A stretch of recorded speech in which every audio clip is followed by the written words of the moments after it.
आदरणीय श्री ओम बिरला जी, राज्यसभा के उपसभापति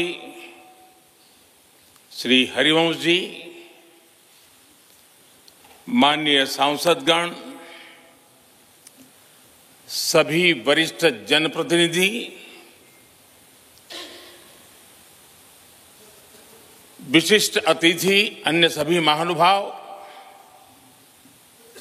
और मेरे प्यारे देशवासियों,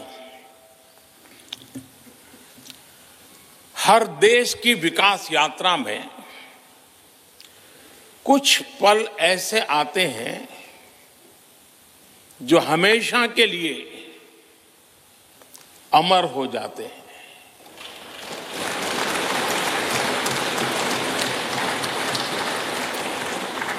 कुछ तारीखें समय के ललाट पर इतिहास का अमिट हस्ताक्षर बन जाती है। आज 28 मई 2023 का ये दिन ऐसा ही शुभ अवसर है।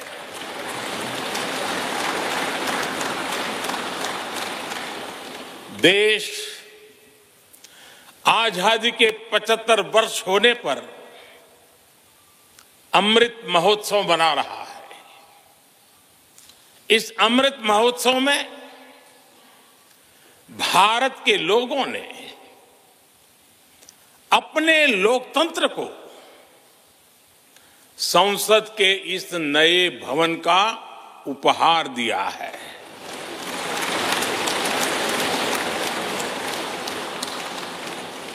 आज सुबह ही संसद भवन परिसर में सर्वपंथ प्रार्थना हुई है। मैं सभी देशवासियों को भारतीय लोकतंत्र के इस स्वर्णिम क्षण की बहुत बहुत बधाई देता हूं।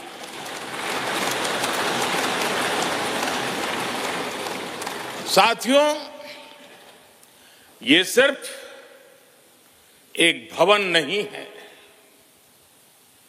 ये 140 करोड़ भारतवासियों की आकांक्षाओं और सपनों का प्रतिबिंब है।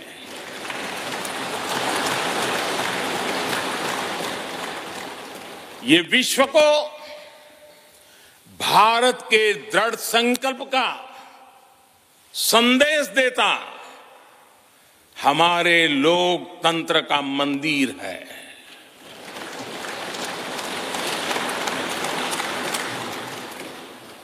ये नया संसद भवन योजना को यथार्थ से, नीति को निर्माण से, इच्छा शक्ति को क्रिया शक्ति से, संकल्प को सिद्धि से जोड़ने वाली अहम कड़ी साबित होगा। ये नया भवन हमारे स्वतंत्रता सेनानियों के सपनों को साकार करने का माध्यम बनेगा। ये नया भवन आत्मनिर्भर भारत के सूर्योदय का साक्षी बनेगा।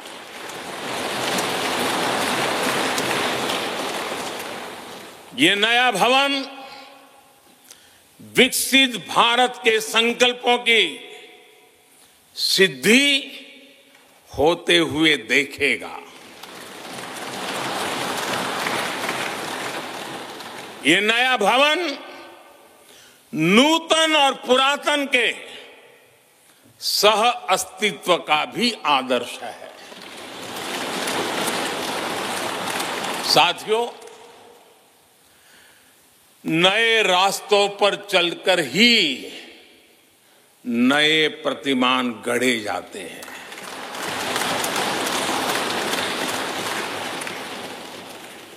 आज नया भारत नए लक्ष्य तय कर रहा है।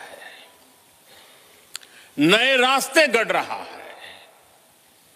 नया जोश है, नया उमंग है, नया सफर है, नई सोच है। दिशा नई है, दृष्टि नई है, संकल्प नया है, विश्वास नया है।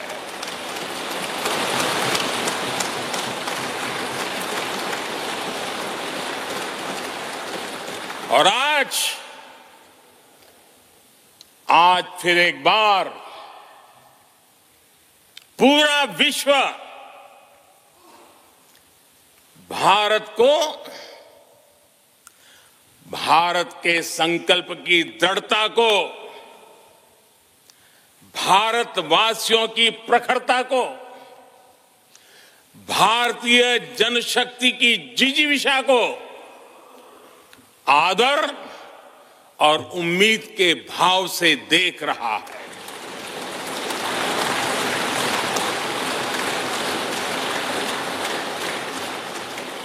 जब भारत आगे बढ़ता है तो विश्व आगे बढ़ता है।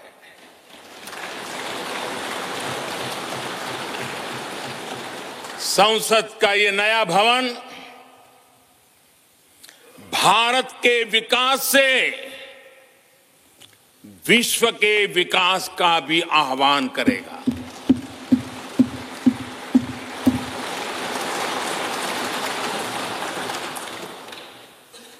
साथियों,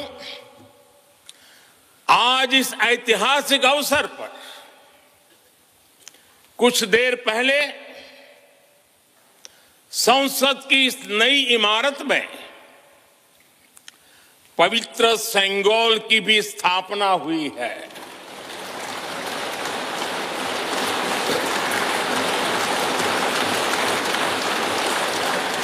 महान चोल साम्राज्य में सेंगोल को कर्तव्य पथ का, सेवा पथ का, राष्ट्र पथ का प्रतीक माना जाता था।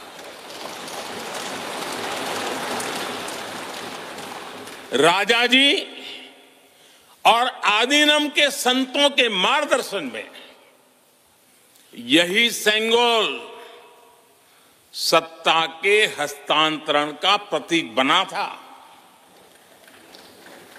तमिलनाडु से विशेष तौर पर आए हुए आदीनम के संत आज सुबह संसद भवन में हमें आशीर्वाद देने उपस्थित हुए थे।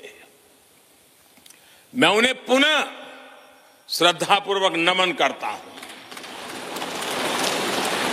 उनके ही मार्गदर्शन में लोकसभा में ये पवित्र सेंगोल स्थापित हुआ है। पिछले दिनों मीडिया में इसके इतिहास से जुड़ी बहुत सारी जानकारी उजागर हुई है। मैं इसके विस्तार में नहीं जाना चाहता हूं, लेकिन मैं मानता हूं ये हमारा सौभाग्य है कि इस पवित्र सेंगोल को हम उसकी गरिमा लौटा सके हैं, उसकी मान मर्यादा लौटा सके। जब भी इस संसद भवन में कार्रवाई शुरू होगी, ये सेंगोल हम सभी को प्रेरणा देता रहेगा। साथियों, भारत एक लोकतांत्रिक राष्ट्र ही नहीं बल्कि लोकतंत्र की जननी भी है, मदर ऑफ डेमोक्रेसी भी है। भारत आज वैश्विक लोकतंत्र का भी बहुत बड़ा आधार है। लोकतंत्र हमारे लिए सिर्फ एक व्यवस्था नहीं, एक संस्कार है, एक विचार है, एक परंपरा है। हमारे वेद हमें सभाओं और समितियों के लोकतांत्रिक आदर्श सिखाते हैं।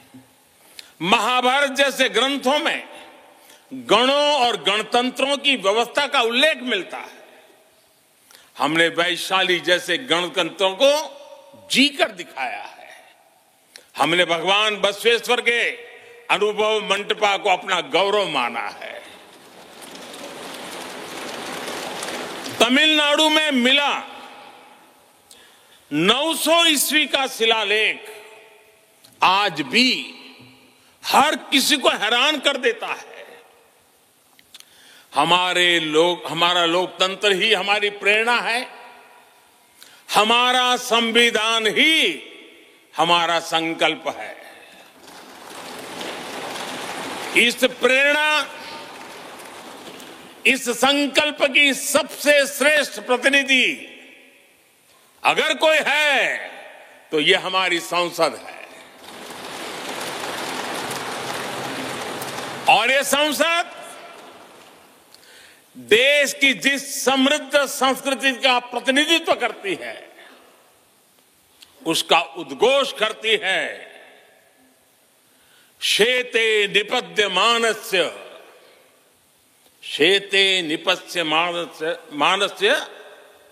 चराति चर्त भगः चरैवेति चरैवेति चरैवेति। कहने का तात्पर्य जो रुक जाता है उसका भाग्य भी रुक जाता है, लेकिन जो चलता रहता है उसी का भाग्य आगे बढ़ता है, बुलंदियों को छूता है। और इसलिए चलते रहो, चलते रहो। गुलामी के बाद हमारे भारत ने बहुत कुछ खोकर अपनी नई यात्रा शुरू की थी।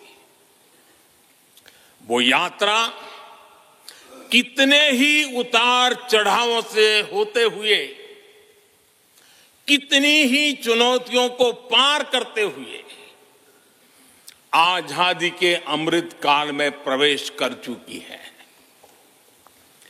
आजादी का ये अमृत काल विरासत को सहेजते हुए विकास के नए आयाम गढ़ने का अमृत काल है।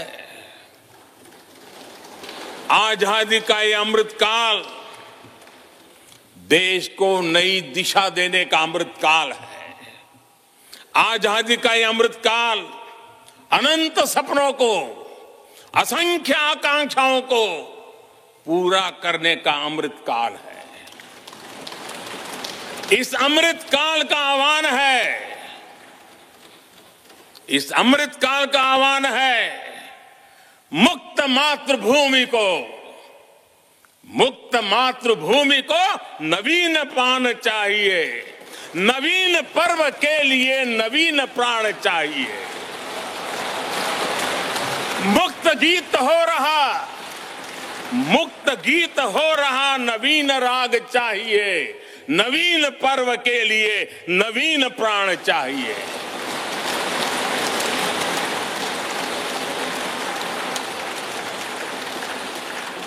और इसलिए भारत के भविष्य को उज्जवल बनाने वाली इस कार्यस्थली को भी उतना ही नवीन होना चाहिए, आधुनिक होना चाहिए। साथियों, एक समय था जब भारत दुनिया के सबसे समृद्ध और वैभवशाली राष्ट्रों में गिना जाता था। भारत के नगरों से लेकर महलों तक, भारत के मंदिरों से लेकर मूर्तियों तक, भारत का वास्तु भारत की विशेषज्ञता का उद्घोष करता था। सिंधु सभ्यता के नगर नियोजन से लेकर मौर्यकालीन स्तंभों और स्तूपों तक, चोल शासकों के बनाए भव्य मंदिरों से लेकर जलाशयों और बड़े बांधों तक भारत का कौशल विश्व भर से आने वाले यात्रियों को हैरान कर देता था। लेकिन सैकड़ों साल की गुलामी ने हमसे हमारा ये गौरव छीन लिया। एक ऐसा भी समय आ गया जब हम दूसरे देशों में हुए निर्माण को देखकर मुग्ध होने लग गए। 21वीं सदी का नया भारत बुलंद हौसले से भरा हुआ भारत अब गुलामी की उस सोच को पीछे छोड़ रहा है। आज भारत प्राचीन कला की उस गौरवशाली धारा को एक बार फिर अपनी तरफ मोड़ रहा है और संसद की ये नई इमारत इस प्रयास का जीवंत प्रतीक बनी है। आज नए संसद भवन को देखकर हर भारतीय गौरव से भरा हुआ है। इस भवन में विरासत भी है, वास्तु भी है, इसमें कला भी है, कौशल भी है, इसमें संस्कृति भी है और संविधान के स्वर भी है। आप देख रहे हैं कि लोकसभा का आंतरिक हिस्सा, यहां भी देखिए, यहां भी देखिए, राष्ट्रीय पक्षी मोर पर आधारित है। राज्यसभा का आंतरिक हिस्सा राष्ट्रीय फूल कमल पर आधारित है और संसद के प्रांगण में हमारा राष्ट्रीय वृक्ष बरगद भी है। हमारे देश के अलग अलग हिस्सों की जो विविधता है, इस नए भवन ने उन सबको समाहित किया है। इसमें राजस्थान से लाए गए ग्रेनाइट और बलुआ पत्थर लगाए गए हैं। ये जो लकड़ी का काम आप देख रहे हैं ना, वो महाराष्ट्र से आई है। यूपी में भदोही के कारीगरों ने इसके लिए अपने हाथ से कालीनों को बुना है। एक तरह से इस भवन के कण कण में हमें एक भारत श्रेष्ठ भारत की भावना के दर्शन हो। साथियों, संसद के पुराने भवन में सभी के लिए अपने कार्यों को पूरा करना कितना मुश्किल हो रहा था, ये हम सभी जानते हैं।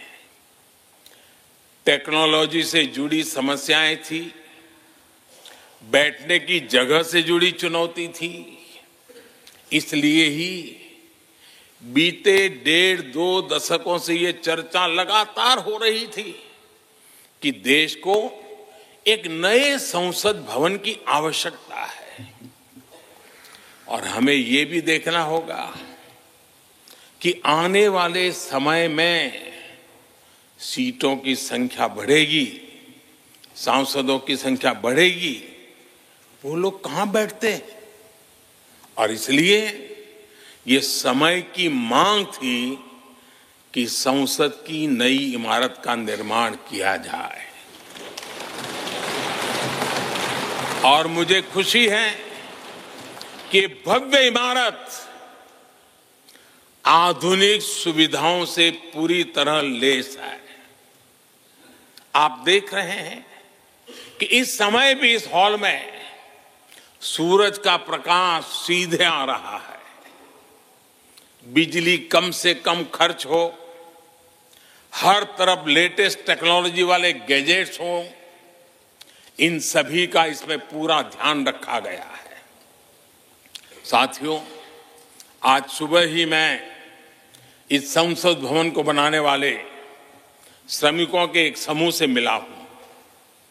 इस संसद भवन ने करीब 60,000 श्रमिकों को रोजगार देने का भी काम किया है। उन्होंने इस नई इमारत के लिए अपना पसीना बहाया है। मुझे खुशी है कि इनके श्रम को समर्पित एक डिजिटल गैलरी भी संसद में बनाई गई है और विश्व में शायद ये पहली बार हुआ होगा। संसद के निर्माण में अब उनका योगदान भी अमर हो गया है। साथियों, कोई भी एक्सपर्ट अगर पिछले 9 वर्षों का आकलन करे तो पाएगा कि ये 9 साल भारत में नव निर्माण के रहे हैं, गरीब कल्याण के रहे हैं। आज हमें संसद की नई इमारत के निर्माण का गर्व है, तो मुझे पिछले 9 साल में गरीबों के 4 करोड़ घर बनने का भी संतोष है। आज जब हम इस भव्य इमारत को देखकर अपना सर ऊंचा कर रहे हैं, तो मुझे पिछले 9 साल में बने 11 करोड़ शौचालयों का भी संतोष है, जिन्होंने महिलाओं की गरिमा की रक्षा की, उनका सर ऊंचा कर दिया। आज जब हम इस संसद भवन में सुविधाओं की बात कर रहे हैं, तो मुझे संतोष है कि पिछले 9 साल में हमने गांवों को जोड़ने के लिए 4 लाख किलोमीटर से भी ज्यादा सड़कों का निर्माण किया। आज जब हम इस इको फ्रेंडली इमारत को देखकर खुश है, तो मुझे संतोष है कि हमने पानी की एक एक बूंद बचाने के लिए 50,000 से ज्यादा अमृत सरोवरों का निर्माण किया है। आज जब हम इस नए संसद भवन की लोकसभा और राज्यसभा को देखकर उत्सव मना रहे हैं, तो मुझे संतोष है कि हमने देश में 30,000 से ज्यादा नए पंचायत भवन भी बनाए हैं। यानी पंचायत भवन से लेकर संसद भवन तक हमारी निष्ठा एक ही है, हमारी प्रेरणा एक रही। देश का विकास, देश के लोगों का विकास। साथियों, आपको ध्यान होगा 15 अगस्त को लाल किले से मैंने कहा था, यही समय है, सही समय है।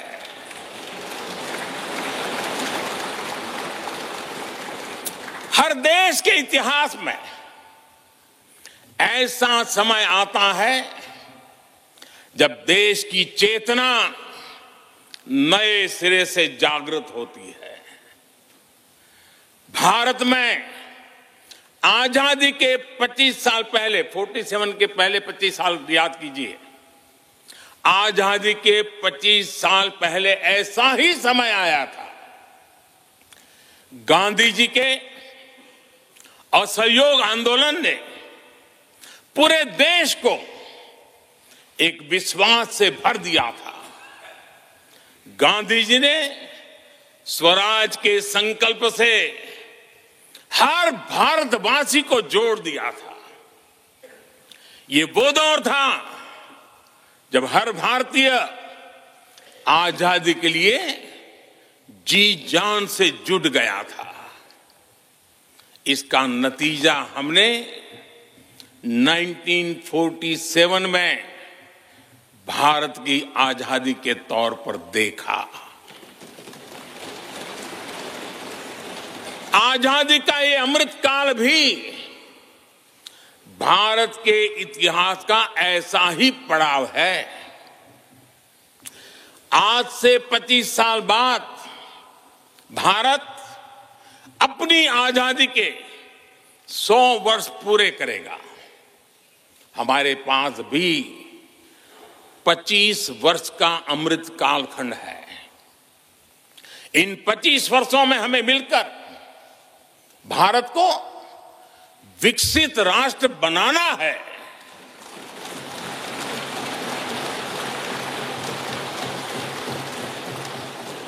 लक्ष्य बड़ा है, लक्ष्य कठिन भी है, लेकिन हर देशवासी को आज इसके लिए जी जान से जुटना ही है। नए प्रण लेने हैं, नए संकल्प लेने हैं, नई गति पकड़नी है। और इतिहास गवाह है कि हम भारतीयों का विश्वास सिर्फ भारत तक ही सीमित नहीं रहता। हमारी आजादी की लड़ाई ने दुनिया के बहुत सारे देशों में उस समय एक नई चेतना जागृत कर दी थी। हमारी आजादी की लड़ाई से भारत तो आजाद हुआ ही, साथ ही कई देश आजादी की राह पर चल पड़े। भारत के विश्वास ने दूसरे देशों के विश्वास को सहारा दिया था। और इसलिए भारत जैसा विविधता से भरा देश, इतनी बड़ी आबादी वाला देश, इतनी सारी चुनौतियों से लड़ने वाला देश जब एक विश्वास के साथ आगे बढ़ता है तो इससे दुनिया के अनेक देशों को प्रेरणा भी मिलती है। भारत की हर सफलता आने वाले दिनों में दुनिया के अलग अलग भूभाग में अलग अलग देशों की सफलता के रूप में प्रेरणा का कारण बनने वाली है। आज यदि भारत तेजी से गरीबी दूर करता है तो ये कई देशों को गरीबी से बाहर आने की प्रेरणा भी देता है। भारत का विकसित होने का संकल्प कई और देशों का संबल बनेगा। इसलिए भारत की जिम्मेदारी और बड़ी हो जाती है। और साथियों, सफलता की पहली शर्त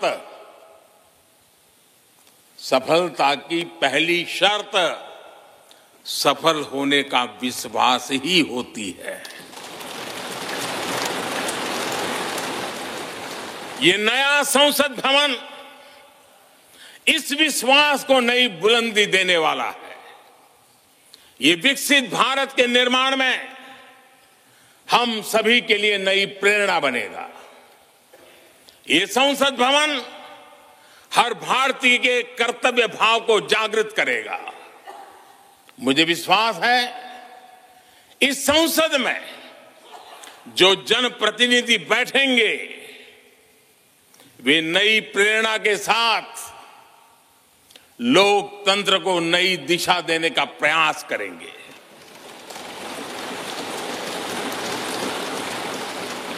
हमें नेशन फर्स्ट की भावना से आगे बढ़ना होगा। इदम राष्ट्राय इदम न मम। हमें कर्तव्य पथ को सर्वोपरि रखना होगा। कर्तव्यमेव कर्तव्यम अकर्तव्यम न कर्तव्यम। हमें अपने व्यवहार से उदाहरण प्रस्तुत करना होगा। यद यदाचरति श्रेष्ठः तद्देव इतरो जनः। हमें निरंतर खुद में सुधार करते रहना होगा। उद्धरेत आत्मना आत्मानानम। हमें अपने नए रास्ते खुद बनाने होंगे। अपदीवो भव। हमें खुद को खपाना होगा, तपाना होगा। तपसो ही परम नास्ति तपसा बिंदते महत। हमें लोक कल्याण को ही अपना जीवन मंत्र बनाना होगा। लोकहितम मम करणीयम। जब संसद के इस नए भवन में हम अपने दायित्वों का ईमानदारी से निर्वहन करेंगे तो देशवासियों को भी नई प्रेरणा मिलेगी। साथियों, दुनिया के सबसे बड़े लोकतंत्र को यह नई संसद एक नई ऊर्जा और नई मजबूती प्रदान करेगी। हमारे श्रमिकों ने अपने पसीने से इस संसद भवन को इतना भव्य बना दिया है। अब हम सभी सांसदों का दायित्व है कि इसे अपने समर्पण से और ज्यादा दिव्य बनाएंगे।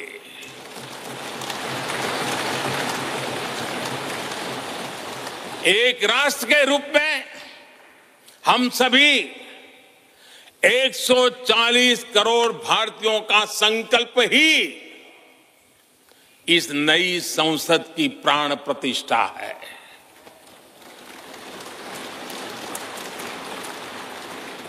यहां होने वाला हर निर्णय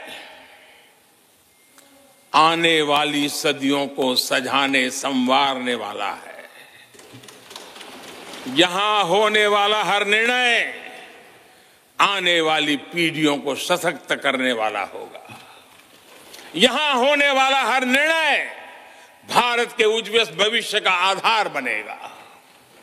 गरीब, दलित, पिछड़ा, आदिवासी, दिव्यांग समाज के हर वंचित परिवार के सशक्तिकरण का, वंचितों को वरीयता का रास्ता यहीं से गुजरता है।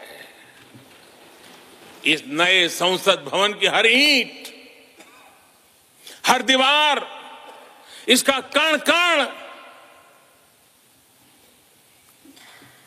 गरीब के कल्याण के लिए समर्पित है।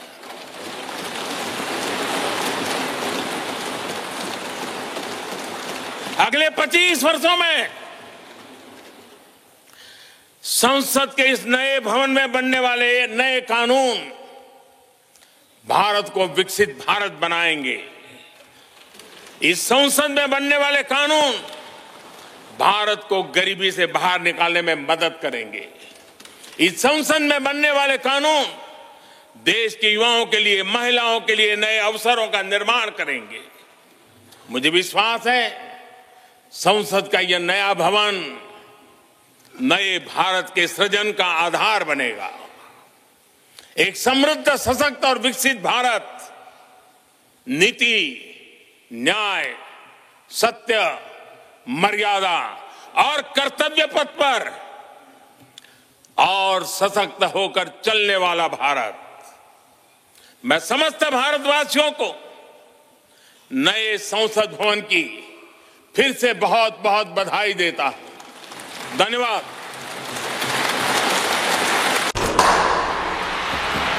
लाल मातीतली कुस्ती म्हणजे